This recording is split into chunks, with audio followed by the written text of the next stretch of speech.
बिहार में voter list बनाने और उसे अपडेट करने का काम अब अंतिम चरण में पहुंच गया है, लेकिन इस काम को पूरा करने में सबसे ज्यादा दबाव बीएलओ पर है। इसी कड़ी में भागलपुर जिला के पीरपैंती प्रखंड से काम के दबाव में बीएलओ की मौत का मामला सामने आया है। मृतक बीएलओ के परिजनों ने प्रशासनिक पदाधिकारियों पर प्रेशर बनाकर कार्य करवाने का आरोप लगाया है। प्राप्त जानकारी के अनुसार पीरपैंती प्रखंड के मध्य विद्यालय बड़ी मोहनपुर में कार्यरत सहायक शिक्षक प्रमोद मंडल की हार्ट अटैक से मृत्यु हुई। वहीं मृतक शिक्षक की पत्नी सरिता देवी ने जानकारी दी कि सुबह मतगणना कार्य को लेकर विभाग के कंट्रोल रूम से उन्हें कॉल किया गया कि जल्दी आइए। इसके बाद पति ने उनसे भोजन मांगा, लेकिन वह इतने टेंशन में थे कि भोजन के दौरान ही बेचक्कर खाकर गिर पड़े। इसके बाद उन्हें पीरपैंती के एक निजी क्लिनिक में ले जाया गया, जहां इलाज के दौरान उनकी मौत हो गई। वहीं मृतक की पत्नी सहित उनके बड़े भाई राजकुमार एवं अन्य परिजनों का कहना है कि सहायक शिक्षक प्रमोद मंडल बूथ नंबर 170 में मतगणना कर रहे थे और लगभग 75% से अधिक के कार्य पूरा कर चुके थे, लेकिन फिर भी उनके ऊपर बार बार कंट्रोल रूम से प्रेशर बनाया जा रहा था। रोते बिलखते परिजनों ने कहा कि हर घंटे कॉल आता था, जिस कारण बीएलओ प्रमोद मंडल काफी तनाव में रहते थे। बताया गया कि कुछ दिन पूर्व बिहपुर उपचुनाव में भी उनकी ड्यूटी लगाई गई थी। इधर बीएलओ के मौत की खबर सुनते ही पीरपैंती प्रमुख रश्मि कुमारी, विकास पदाधिकारी अभिमन्यु कुमार, अंचलाधिकारी मनोहर कुमार, प्रखंड शिक्षा पदाधिकारी बलदेव ठाकुर, शिक्षक ओम यादव, मानिकपुर के मुखिया प्रतिनिधि गुंजन शाह, स्थानीय मुखिया प्रतिनिधि दिलीप मंडल, विकास कुमार यादव सहित कई प्रतिनिधि एवं पदाधिकारी मृतक शिक्षक के आवास पहुंचकर सांत्वना दी। इनको जो ये लोग जो काम दिया गया, इसी टेंशन में ही प्रेशर ज्यादा बढ़ गया इनका। क्या कभी आपको शेयर करते थे, बताते थे कि हमको प्रेशर है या बहुत ज़्यादा परेशानी है, कुछ बताते थे आपको? ये बात तो बताते थे। जब अगर ज़्यादा परेशानी होता था ना, तो कुछ ऐसे जना होता था ना, बस उनको निकाल के देते थे। अच्छा, पहले बीमार भी चल रहे थे पहले भी? नहीं, कभी नहीं ऐसे, मतलब कभी चक्कर उक्कर जैसे ना, तो अपने अंदाजे से हो सकता है काम के टेंशन के वजह से ऐसा होता होगा ना, तो कंट्रोल होता है। तो कभी पहले भी सीना में दर्द हुआ था? कभी नहीं, कभी इनको कुछ हुआ ही नहीं है। आज जो घटना होगी उस समय बता रहे थे उनके बड़े भाई की किसी का फोन आया था। किसका फोन आया था, कोई जानकारी है? DCLR का फोन आया था, बोला था कि जल्दी आने के लिए आपका काम कम हो रहा है। जबकि मीटिंग रखा गया है, कहलगांव आइए। इनके जो फॉर्म में था लगभग तो ये काम कर चुके थे, हाँ 90% काम कर चुके थे, तो फिर किस टाइप का इनको प्रेशर था? फिर तो प्रेशर नहीं होना चाहिए। पता नहीं फॉर्म था, फिर भी बोला कि आपका काम बहुत कम हो रहा है, इसलिए। आप लोग को क्या आशंका लग रहा है? आप लोग को क्या लग रहा है? टेंशन तो प्रेशर की वजह से उनको लगता है, इनको टेंशन है। इसको हम बोला हमको कि फोन आया है, बुला रहा है कहलगांव। इनको सस्पेंड करने का भी धमकी दिया गया था क्या? सस्पेंड करने का तो नहीं, धमकी नहीं दिया गया था। हम लोग नहीं कम करे तब दबाव डाले, काम करते हुए दबाव डाले। इसका सहयोग है आंगनबाड़ी का, जीविका वो लोग आती थी लेट से, कोई दिन नहीं आती थी। हम लोग का कोई सहयोग आपको नहीं मिला? सही कोई हम लोगों को सहयोग नहीं मिला, न मुखिया से न वार्ड दिया, वार्ड में मुखिया थोड़ा बहुत दिया, लेकिन जितना होना चाहिए नहीं दिया। जीविका कर्मी आपको वो सुपरवाइजर लोग दे रहे थे, लेकिन उतना जितना होना चाहिए नहीं दे पाए। ये बीएलओ प्रमोद मंडल जो डेथ कर गए, ये क्या पहले से बीमार थे क्या? नहीं, बीमार नहीं थे, हम दोनों स्वस्थ है। तो क्या कैसे हो गया डेथ? इसका हार्ट अटैक हो गया, जैसे सवेरे मेरा लग रहा था कि दवा में। आपको भी फोन आया था, उनको भी फोन आया था? हाँ। अच्छा, कहाँ से फोन आया था? बोल रहे थे कंट्रोल रूम से बोल रहे हैं, भागलपुर। कभी बोलते थे पीरपैंती से बोल रहे हैं, कभी कहलगांव से, इस तरह का आता था। खाना खा रहे थे? हाँ? नहीं, 9 बजे खाना खा रहे थे, घटना हुई 11:45 में। अच्छा, हाँ, वो हॉस्पिटल में हुआ। तो क्या लग रहा है कैसे घटना हुई? प्रेशर से हो गया उसको। किस चीज़ का प्रेशर? फोन जो घुसा उसका। किनका फोन आया था? DCLR। कहाँ से? क्या बोल रहे थे? तो तुरंत बोला है कि यहाँ आइए, यहाँ फॉर्म जमा कीजिए, फॉर्म जमा आपका काम कीजिए, लेट से हो रहा है। लेट हो रहा है। फिर भी बोल रहे थे कि आपका काम लेट से हो रहा है। अच्छा, तो उसी प्रेशर में थे वो। क्या नाम हुआ सर आपका? राजकुमार मंडल। आप बीएलओ के कौन हुए? बड़ा भाई। बड़ा हुए। आप? हम उनका भतीजा लगते हैं। क्या नाम हुआ आपका? छोटू यादव। प्रधानमंत्री नरेंद्र मोदी ने आज वर्चुअल माध्यम से अमृत भारत एक्सप्रेस को हरी झंडी दिखाकर रवाना किया। यह ट्रेन मालदा टाउन से चलकर भागलपुर होते हुए गोमती नगर तक जाएगी। उद्घाटन समारोह के दौरान भागलपुर जंक्शन पर भव्य आयोजन किया गया था। इस ऐतिहासिक मौके पर भागलपुर के सांसद अजय मंडल, कहलगांव विधायक पवन यादव, मालदा डिवीजन के डीआरएम मनीष कुमार गुप्ता, डॉक्टर प्रीति शेखर समेत शहर के कई गण्यमान्य लोग मौजूद रहे। वहीं उद्घाटन समारोह को लेकर भागलपुर जंक्शन को दुल्हन की तरह सजाया गया था। स्टेशन परिसर में बच्चों द्वारा सांस्कृतिक कार्यक्रमों की प्रस्तुति भी दी गई। डीआरएम ने कहा कि इस नई सेवा से भागलपुर सहित सीमावर्ती क्षेत्रों के यात्रियों को बेहतर कनेक्टिविटी और सुविधाएं मिलेंगी। आज एक बहुत ही ऐतिहासिक क्षण है जब माननीय प्रधानमंत्री जी के कर कमलों से मालदा टाउन गोमती नगर अमृत भारत एक्सप्रेस का शुभारंभ भागलपुर से किया जा रहा है। ये साधारण नागरिक के लिए असाधारण ट्रेन है, बहुत किफ़ायती है, लेकिन इसमें आम नागरिकों की सुरक्षा सुविधाओं में कोई भी कॉम्प्रोमाइज़ नहीं किया गया। अत्याधुनिक सुविधाओं से लैस है ये ट्रेन। इसमें सीसीटीवी कैमरे लगे हुए हैं, इमरजेंसी टॉक बैक सिस्टम लगा हुआ है, जिसमें जो यात्री हैं वो इमरजेंसी कॉल के गार्ड से बात कर सकते हैं। एरोप्लेन में जो प्रेशराइज्ड फ्लशिंग सिस्टम का जो टॉयलेट्स लगे होते हैं, वैसे ही टॉयलेट्स इन ट्रेनों में लगे हुए हैं।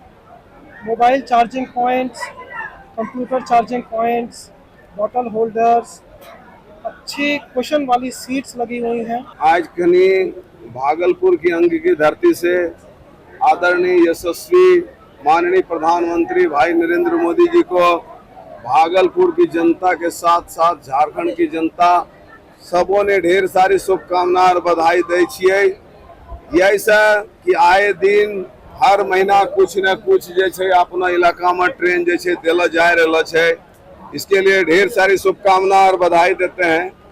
और आज जो ट्रेन शुभारंभ हो रहा है, ये बहुत बड़ी सौगात है हम लोगों के लिए। साथ ही साथ हम कहना चाहेंगे कि आदरणीय श्री अश्विनी वैष्णव जी माननीय रेल मंत्री भारत सरकार से नई मेमू पैसेंजर ट्रेन चलाने एवं यात्री सुविधाओं का विस्तार करने के संबंध में भी आज एक आवेदन हमने लिखा है, जो डीआरएम साहब को भी हमने सौंपेंगे और माननीय रेल मंत्री महोदय जी को भी हम आज दे रहे हैं। हमको लगता है कि 10 गो ट्रेन का है। पहले भी हमने मेमू ट्रेन रा शुभारंभ करे चलिए, जेकरा समय सारणी जे छै ये हम विस्तार पूर्वक दिला हल छिया। सावन का महीना शुरू होते ही देवों के देव महादेव की नगरी देवघर जाने वाले कांवरियों का सैलाब उत्तर वाहिनी गंगा तट सुल्तानगंज में उमड़ रहा है। यहाँ हर रोज श्रद्धा, भक्ति और आस्था का अद्भुत संगम देखने को मिल रहा है। वह इस बार खास आकर्षण बना है पश्चिम बंगाल हावड़ा से आए युवाओं का दल, जो अनोखी और भारी भरकम कांवड़ लेकर बाबा बैद्यनाथ के दर्शन को रवाना हुए हैं। हम लोग को अच्छा लग रहा है, बाबा का हम लोग का दया दृष्टि बनाए रखे हैं। हम लोग का मतलब ऐसा हम लोग कांवड़ बना के ले जा रहा है, बाबा का दया दृष्टि बने रहेगा। हम लोग और न्यू थीम लेके आएंगे। और पिछले बार बाबा बैद्यनाथ धाम की कलाकृति थी, इस बार चारों धाम की कलाकृति है। बस बाबा का देन है हम लोग को, हम लोग मेहनत मदद सब कुछ होता है। हर साल हम लोग लेके आ पाए, बाबा से ही मनाते और विश्व का कल्याण हो, हमारा सनातन धर्म बचा रहे, यही चाहते। हम लोग 35-40 जन है। तिलकामाझी भागलपुर विश्वविद्यालय के शिक्षकों के बीच गुटबाजी शुरू हो गई है। गुरुवार को एक बार फिर यहां के शिक्षकों ने सारी मर्यादाएं लांघ दी। विवाद के दौरान डॉक्टर विवेक हिंद और डॉक्टर नीलेश कुमार गुट से जुड़े शिक्षक न सिर्फ एक दूसरे के आमने सामने आ गए, बल्कि एक दूसरे के खिलाफ अभद्र भाषा का भी इस्तेमाल किया। घटना राष्ट्रकवि रामधारी सिंह दिनकर के नाम पर बने दिनकर कैंपस में पीजी अंग्रेजी विभाग के सामने हुई। बताया जा रहा है कि यूनिवर्सिटी डिपार्टमेंट टीचर्स एसोसिएशन यानी यूडीटीए के सचिव डॉक्टर विवेक हिंद पीजी अंग्रेजी विभाग में नियुक्त नए शिक्षकों से मिलने पहुंचे थे। वे शिक्षकों से बातचीत कर ही रहे थे, इसी बीच अंग्रेजी विभाग के सहायक राम प्रकाश यादव वहां पहुंच गए। वहीं राम प्रकाश यादव नवनियुक्त शिक्षकों को गुटबाजी से बचने और पठन पाठन पर ध्यान देने की सलाह देने लगे। इसके बाद विवेक हिंद और राम प्रकाश यादव के बीच बहस होने लगी। इस बीच विवेक हिंद ने कुछ शिक्षकों को बुला लिया तो राम प्रकाश यादव ने भी सिंडिकेट सदस्य सह टीएनबी कॉलेज शिक्षक संघ के सचिव डॉक्टर निर्लेश यादव को फोन कर बुला लिया। डॉक्टर निर्लेश भी अपने साथ कुछ शिक्षकों को लेकर दिनकर कैंपस पहुंच गए। इसके बाद यूडीटीए सचिव विवेक हिंद और निर्लेश आपस में भिड़ गए। दोनों पक्ष ने एक दूसरे को देख लेने और जान से मारने की धमकी देने का आरोप लगाया। राम प्रकाश यादव ने बताया कि विवेक हिंद गुट के लोग मुझ पर हावी होने लगे, तब मैंने निर्लेश को बुलाया। वहीं विवेक हिंद का पक्ष ले रहे पीजी केमिस्ट्री के शिक्षक बद्रीनाथ झा ने कहा कि निर्लेश कुमार ने मेरे ऊपर हाथ छोड़ने का प्रयास किया और धमकी देते हुए कहा कि चलो केमिस्ट्री विभाग वहां बताते हैं। बहसबाजी के बीच छात्र राजद के विश्वविद्यालय अध्यक्ष लालू यादव और कुछ कार्यकर्ता भी पहुंचे। छात्र राजद के कार्यकर्ताओं ने विवाद में कोई हस्तक्षेप नहीं किया। घटना को लेकर दोनों गुट ने एक दूसरे पर कई गंभीर आरोप लगाए हैं। देखिए किस तरह आपस में लड़ रहे हैं टीएमयू के शिक्षक और कर्मचारी।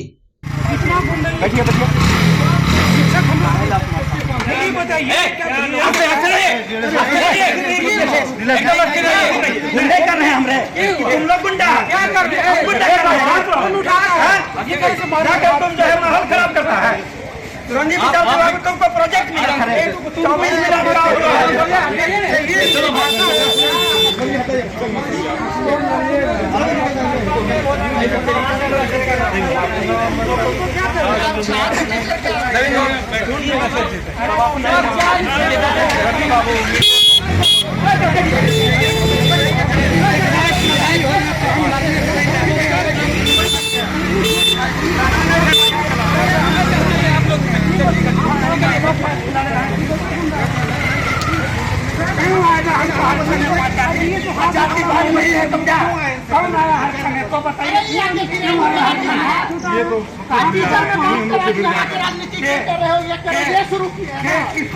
24 चुप रहिए आप।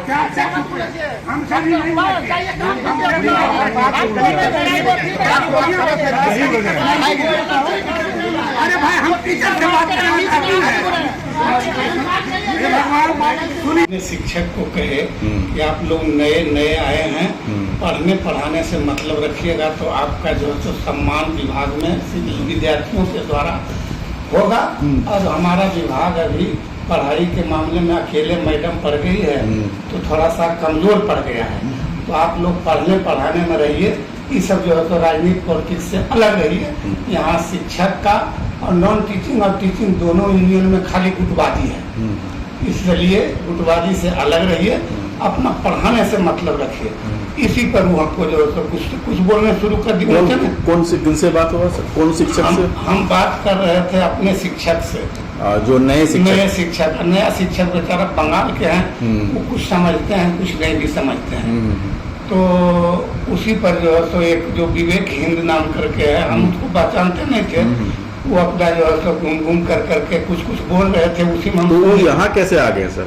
यही सब गुटबाजी करने के लिए। और हम गए इसी बीच में राम प्रकाश यादव जी जो हैं वो असिस्टेंट हैं, तो उन्होंने निर्लेश एक शिक्षक हैं टीएनबी कॉलेज में, उनको बुलाया और उनके साथ उन्होंने कई सारे लोगों को बुला लिया और बकायदे वो ऐसा लगा कि वो हम लोगों का यहाँ पे जान मार देंगे। वो घुसते ही वो गाली गलौज करते हुए, पहले तो हम लोग भी यही शॉकिंग है कि कोई शिक्षक इस तरीके से गाली गलौज और मर्यादा, वो कमरे में घुसते ही वहीं से उन्होंने पूरा गाली गलौज करना शुरू कर दिया। और पूरा कम से कम 50 आदमी को वो लेकर के 50 आदमी को लेकर के ऐसा लगा कि वो तो बस हम लोग को वहाँ जान ही मार देंगे, हम लोगों को वहाँ जान मार देंगे और पूरा गाली गलौज करना। और पहली बार मैं देख रहा हूँ कि एक शिक्षक की भाषा कि वो मेरा मर्डर करवा देंगे।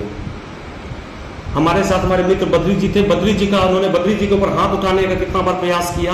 हमारे मित्र रवि जी थे, हम लोग से बात कर रहे थे मैम, और ऐसा लगा कि वो हम लोग को ऑन द स्पॉट, अब मुझे नहीं पता अब इनका इस तरीके से क्या है, हमें तो आशंका हुई हो ना हो कहीं इनके पास कुछ उस तरीके के हथियारों के साथ भी आए हों।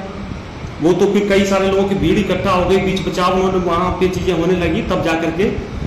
तो ये बहुत दुर्भाग्यपूर्ण है और इस तरह से निर्लेश जी सारे शिक्षकों को धमकाते फिरते हैं। अभी हाल फिलहाल में भी इसी तरीके से एक वाकया हुआ, मनोज बाबू हमारे कलीग हैं गांधी विचार विभाग में, उनको भी उन्होंने काफ़ी डराया धमकाया और आज तो ऐसा लगा कि हम लोग का जान ही मार देंगे। और इस तरह की स्थिति में माहौल बहुत ही हम लोगों के लिए भयावह है। हम लोग को यहाँ पे बहुत ही इस तरह के माहौल में काम करने में बहुत ही लग रहा है कि ये आदमी जब इस तरह से बोल सकता है तो पता नहीं कि कल के डेट में ये क्या कर दे। तो माननीय कुलपति महोदय से हम लोग अभी तो नहीं है वो, लेकिन उनको भी सारी घटना से अवगत कराएंगे और बाकी आगे का देखते हैं। आगे क्या इस मामले को लेकर कुछ आप पुलिस में भी कानूनी प्रक्रिया? मुझे लगता है कि हालांकि मेरे बाबूजी से मैं एक बार चर्चा करता हूं, क्योंकि उनको ज़्यादा बेहतर समझ है, अपने मित्रों से चर्चा करेंगे। लेकिन जिस तरह से आज उन्होंने मुझे जान से मारने की धमकी दी है तो मुझे इस बात का पूरा डर है कि हो ना हो कि कल के डेट में वो मेरे ऊपर जानलेवा हथियार दोबारा से करने का प्रयास करेंगे।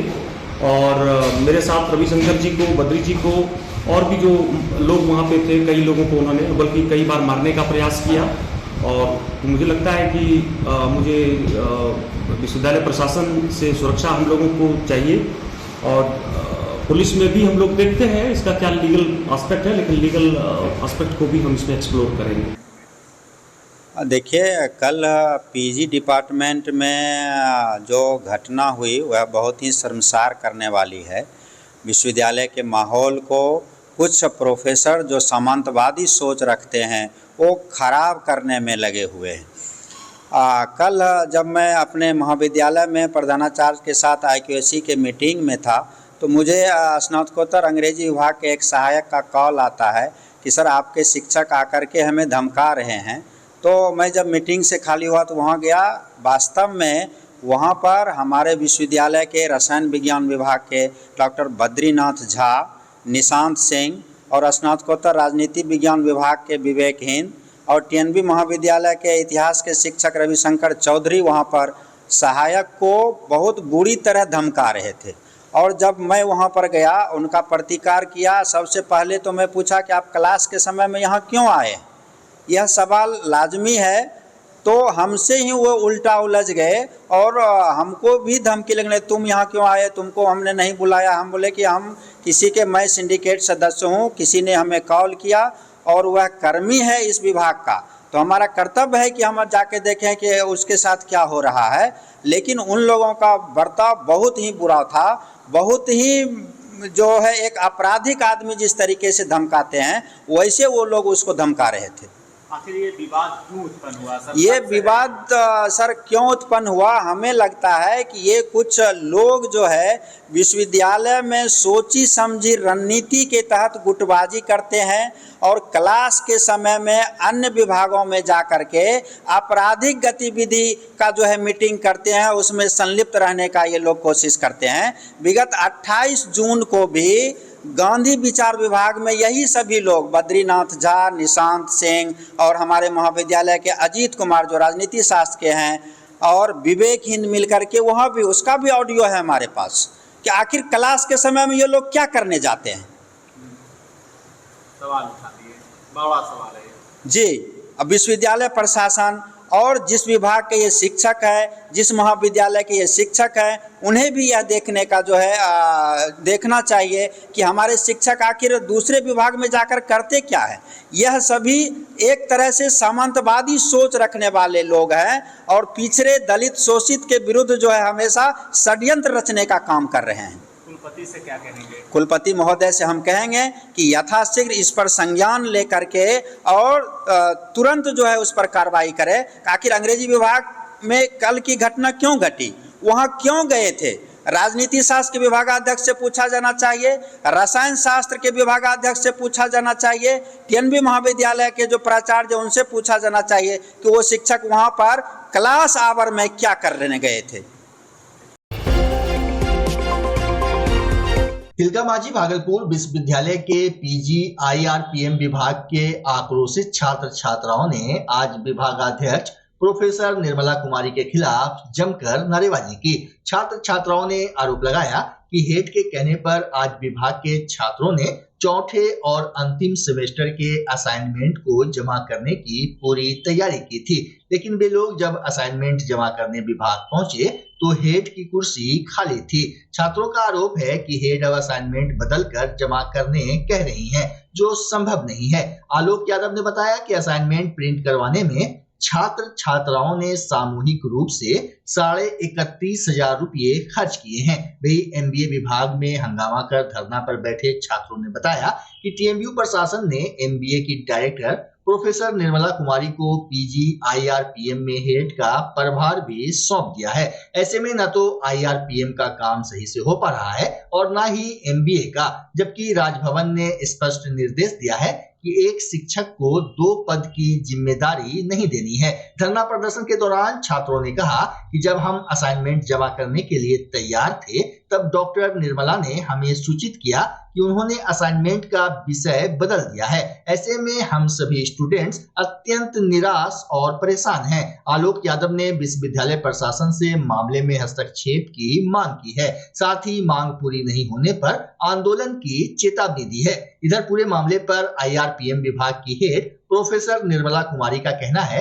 कि छात्रों की शिकायत सुनी जाएगी, लेकिन अचानक इस तरह का आंदोलन सही नहीं है। उन्होंने बताया कि विभाग के गोपनीय काम से जब वे बाहर थी तभी हंगामा किया गया। हेड ने कहा कि छात्रों को 10 दिन पहले ही असाइनमेंट का टॉपिक बता दिया गया था। इसके बावजूद कुछ छात्रों ने सब्जेक्ट और टॉपिक के विपरीत कहीं का असाइनमेंट लेकर कॉपी कर लिया और अब वे उसे दबाव बनाकर विभाग में जमा करना चाहते हैं। आईआरपीएम विभाग की हेड प्रोफेसर निर्मला कुमारी ने बताया कि जो छात्र सही असाइनमेंट जमा करेंगे उन्हें अच्छा अंक मिलेगा।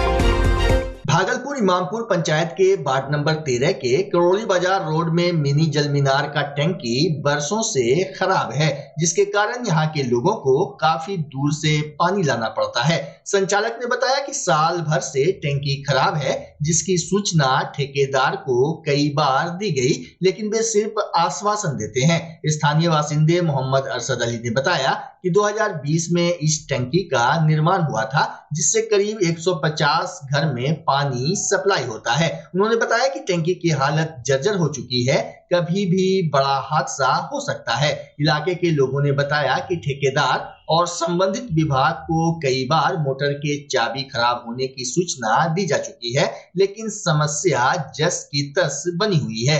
ये है कि 2020 में ये टैंकी जो की गलने के बाद जो है पानी का 1.5 साल तक जो किया ना अपना पोजिशन ठीक है रहा। 1.5 साल से जो किया टैंकी का दुर्दशाली कहने का बात है।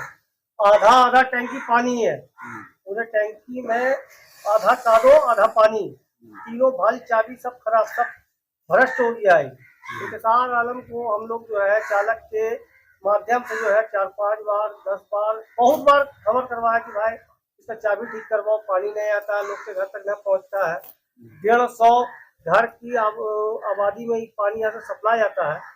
एक बार भी उसके कान में इसका आवाज नहीं गया।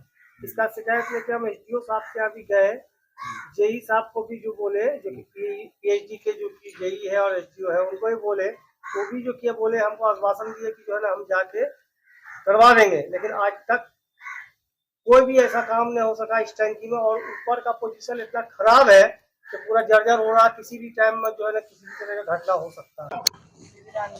क्या मामला है? पानी टैंकी का पानी नहीं मिलता है। पानी नहीं मिलता है और गिरता है कि घर गिर जाए कोई ठिकाना नहीं। आप लोग पानी कहाँ से लाती हैं? नहीं मिलता है, दूर जाना पड़ता है। पानी का समझिए वो ऊपर वाला टैंकी लीकेज है, पानी गिरता रहता है ऊपर से, पूरा चदरा ऊपर सड़ गया, समझा। और तीनों चाबी खराब है, जिससे ऑन ऑफ करने में बहुत दिक्कत होता है। कितने दिन से ये समस्या है? ये 1.5 साल से चल रहा है। आपने ठेकेदार को ETC को सूचना इसका दिया? हाँ, कितना बार दिए सूचना। किसको दिया? इंतजार भैया को। कौन ठेकेदार है उसका? हाँ, इंतजार आलम ठेकेदार है। तो आपकी बात को सुनता नहीं है? सुनते हैं, वो बोलते कि आदमी को भेज दे रहे, मैं अभी तक कोई आदमी नहीं आया। ये कितने दिन से बहानाबाजी चल रहा है उसका? ये 1.5 साल से चल रहा है। जनता को पानी के लिए तो बड़ी परेशानी होता होगा। हाँ, परेशानी होता है सर, जिसके कारण मोटर हमको सुबह से लेकर शाम तक चलाना पड़ता है, तो भी पानी नहीं जा पाता है।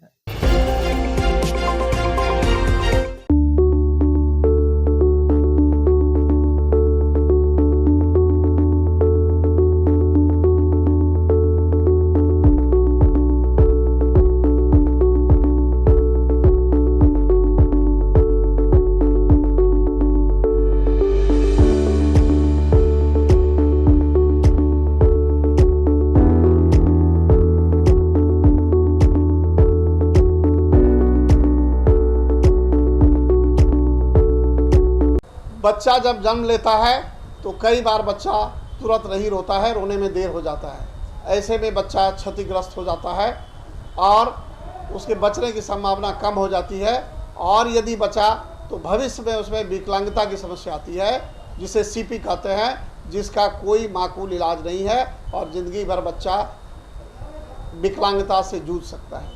ऐसे में पूरे संसार में कूलिंग थेरेपी का सहारा लिया जाता है। जन्म से ठीक 6 घंटा के अंदर यदि उसको कूलिंग थेरेपी दिया जाए तो उससे उसका CP की समस्या कम होती है और बचने की भी संभावना बढ़ती है। पहली बार बिहार झारखंड में आपके शहर के स्नेह नवजात शिशु बाल सेवा केंद्र में यह मशीन उपलब्ध है। कभी भी ऐसी बात हो कि बच्चा रोने में विलम्ब हो गया तो आप स्नेह नवजात शिशु बाल सेवा केंद्र में जरूर संपर्क करें।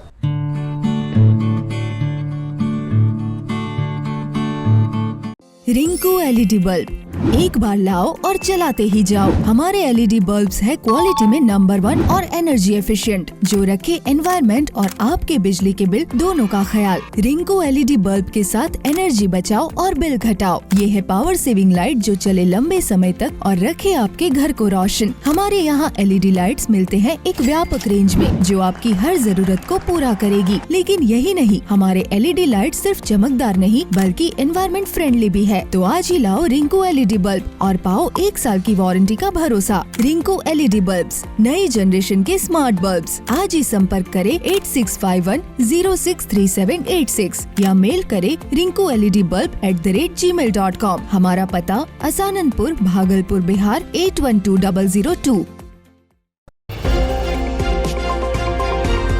वैशाली जिला के पातेपुर प्रखंड के बजरंग चौक के समीप का ट्रांसफार्मर जल जाने से इस भीषण गर्मी में ग्रामीणों की काफी परेशानी झेलनी पड़ रही है। लेकिन बिजली विभाग की लापरवाही और उदासीनता खत्म होने का नाम नहीं ले रही है। बताया जा रहा है कि वैशाली जिला के पातेपुर प्रखंड के बजरंग चौक स्थित ट्रांसफार्मर को जले हुए 4 दिन हो गए हैं। ट्रांसफार्मर जलने की सूचना संबंधित अधिकारी, कनीय विद्युत अभियंता एवं SDO महुआ को दी गई। इसके बावजूद किसी अधिकारी ने इस पर कोई संज्ञान नहीं लिया। इसके बाद आक्रोशित लोगों ने बिजली ऑफिस पहुंचकर अधिकारियों का घेराव करते हुए नारेबाजी की। सूचना मिलते ही पातेपुर थाने की पुलिस मौके पर पहुंची और किसी तरह आक्रोशित लोगों को समझा बुझाकर शांत कराया। आज बिजली ऑफिस का क्यों घेराव किया गया था?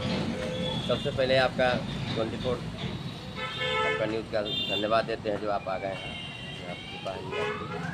4 दिन से हमारा ट्रांसफार्मर जला हुआ था। कहाँ पे? यही हनुमान चौक जो आप देख रहे हैं यहाँ पे 4 दिन से ट्रांसफार्मर जला हुआ था। जेई को SDO को फ़ोन करते करते हम लोग परेशान हो गए। जेई फ़ोन नहीं उठाया। कल रात्रि में हम लोग जब जेई को हम बोले कि मैं वार्ड पार्षद बोल रहा हूँ, तो जेई ने कहा हमको जनता मेरे दरवाजे पर आया हुआ है और आप इस पर ध्यान दीजिए। तो जेई कहा कि मैं किसी जनता को नहीं जानता हूँ। यही बात पर हुआ। और जब हम लोग ट्रांसफार्मर को लाने गए, जब ट्रांसफार्मर आया तो फिर वह ट्रांसफार्मर दे दिया डैमेज ट्रांसफार्मर। ट्रांसफार्मर लगा, चार्ज में गया और ट्रांसफार्मर फिर उड़ गया। उसके बाद हम लोग जा करके बिजली ऑफिस को घेराव किए हैं और इनकी गाड़ी जो थी हम लोग